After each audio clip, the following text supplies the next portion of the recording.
when it comes to text and the copy of your ad, I know that in Facebook you can only use, you're limited by how much text you can use. Yeah. And so you can have a headline and you can have the body copy of the ad, I believe. Mm-hmm. And so one of the things that works really well for headlines is asking a question. And if you can use the word this, which is THIS for those spelling Nazis out there, or these, as in THESE, testing step. So this or these, those words have been shown to increase curiosity because it's not specific. So let's think of an example of this. With email marketing, we've sent out emails to our databases that have said, "Did you know this?" ? And if I read that, I think, what are they talking about? And you want to know what they're talking about, especially if you like the person who's emailing you. Yeah. It builds that curiosity, and curiosity is a great thing to use in advertising.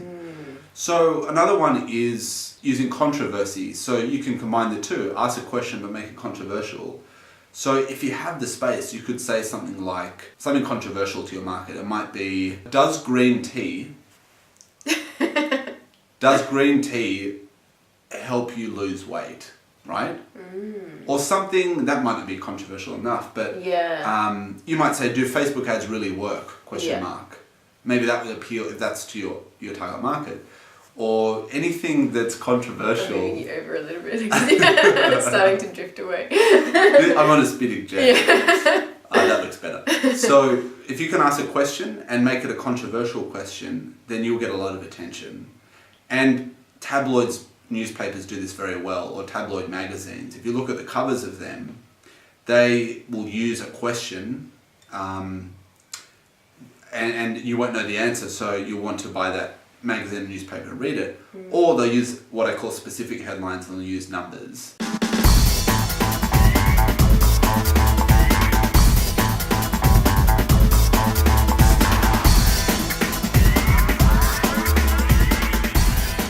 I wrote a headline recently for an investment seminar, and if I remember the headline, it was five wealth secrets you must know to earn X amount of dollars passively per year. And I actually got that, I got the inspiration for that from reading the covers of different investment magazines. So if you can find a newspaper or a magazine that your market probably reads and are interested in, just by going to a news agency or looking online, then you can get some great ideas just by flicking through them, because they've got to sell like hundreds of thousands of copies of their magazines to order to stay profitable and to keep that publication going. So they rely heavily on coming up with really good, short, sharp headlines that you can use, or that they use, and you can borrow and use in your own marketing to grab attention and get people clicking. Fantastic. Awesome. And so what about the body copy of the actual ad? What kind of, do you just go into describing what this ad is about? Or do you need to tease them a little bit more? I've heard that you need to go into pain, their current situation, and then their desire. There's so many things, to consider. What would your recommendation be? I think this changes all the time, but that's good to know. By the time you watch it, this is going to be outdated. No.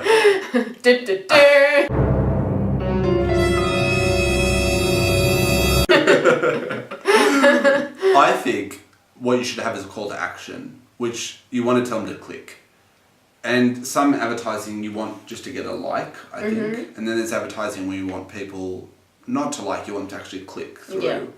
So you definitely want to tell people what to do. That's very important. So click here to find out more. Click here to learn more. So a good call to action is vital. Yeah, end your copy with a call to action. Click here for more information. Click here to watch the video. Click here now. Anything like that, you want to tell them what to do. And that's going to help. People need direction, and that you want to know that you're not just informing them with that ad, you want them to click on it. So definitely have a call to action. The other thing is, if you can promise a benefit in the copy you have, then that's going to be appealing to your audience.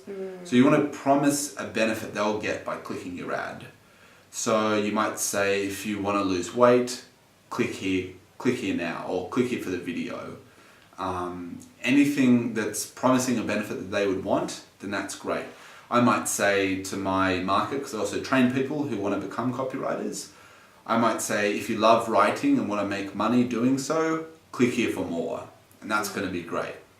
Awesome. So promise a benefit. You can also kind of promise to help them solve a problem. So if you might say, if you really want to get rid of acne, click here to watch the video.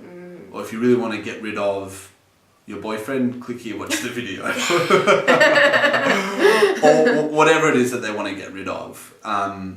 If you want to get rid of that dead body, click here to watch the video. I'm learning more and more things about you today, Jesse. No, I'm obviously joking there, but so those things are good. So get rid of a problem, or promise them a benefit or something that they actually want, and then obviously have that call to action. Click here for more. Yeah, nice. Another thing you can do, again, this is being unusual and different. If everyone in your market are doing Facebook ads and they're all doing what I've said, then all you want to do is something completely different. You might want to have, and I've noticed this recently, someone had an image and the headline was just a question mark. Oh, okay. So the image was, I think, of a guy speaking with a microphone. His headline was I tell a lie. The headline was, make money from home or something like that, and a guy speaking with a microphone. And then underneath, where usually there would be lots of copy and a click here now, it was just a question mark. Okay. Now, I don't know if that was effective or not, but it certainly helped in getting my attention. And I noticed that, remembered that enough to talk about it today, as opposed to all the other ads, which I kind of just gloss over, which are not interesting or memorable. So again, test and measure is really the lesson here. Keep testing new and different, unusual things. Yeah, cool, beautiful, fantastic. You've just drifted over a little bit. This is the Come closer to me. This is the swirliest chair in the world, I tell you. It's awesome. So I think thank you so much for all those tips today, Jesse. I've found them extremely valuable, and I definitely will be applying some of these things to my own Facebook advertising and my own copy as well, just to make sure that it does capture people's attention and it is different, so that people obviously are interested in reading more about it. So in the comment section below, just write down, tell us about what your most valuable outtake from today's video was and what you're going to start applying to your own business, which would be fantastic. So just make sure that you comment. And also don't forget to subscribe to the Lovable newsletter, which is on the website, because we send out new tips every week on how to improve your coaching business, on how to grow your coaching business with social media.